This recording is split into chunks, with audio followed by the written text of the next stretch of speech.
So in 1956, so he already had it. He had "Love Me Tender." He had an album. He had songs all over the radio, and the music was a new sound. He had this voice that kind of could transcend different genres. So this is another piece that made him stand out. He could sing anything.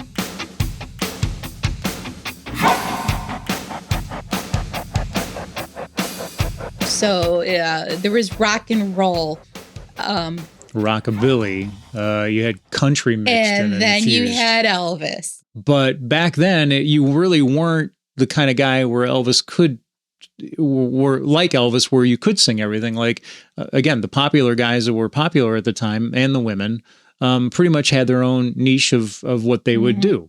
So whether it be country or whether it would be, rock and roll or whether it be pop standards or what have you, that was what they pretty much stuck to. They really didn't venture out too much from there. Well, Elvis was like, he grew up on all kinds of different music. He grew up on gospel. He grew up on the blues. He grew up on Southern, R&B. That when it was his time to add his musical flair, he entwined country, blues, Southern. Mm-hmm.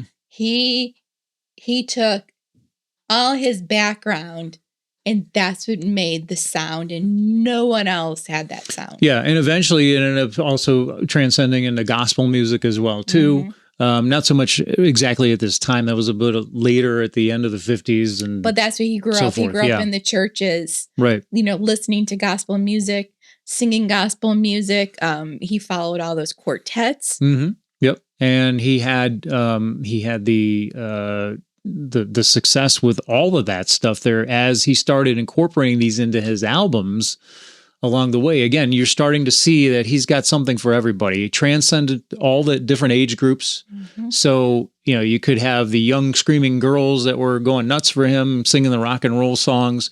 And at the same time, he could sing, your standards, your old blues songs. You can sing the gospel songs and everything else in between. I mean, you hear stuff today, obviously, if you follow him, you listen to him on the radio, on Sirius in particular, there's songs you still hear today. You're like, I've never heard that before.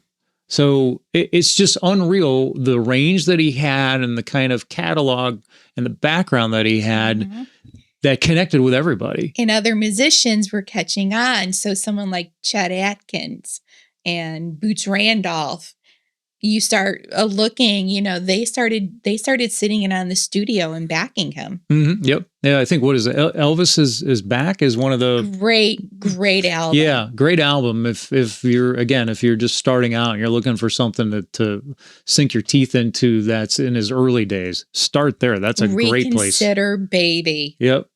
Excellent song. That's my favorite. That's my favorite off that album. There's really good stuff on there, man. And these are when he was getting exposure to some of these well-known musicians and people in the industry that were top notch. And Jan Lieber and Stoller writing all those great songs for him. Yeah.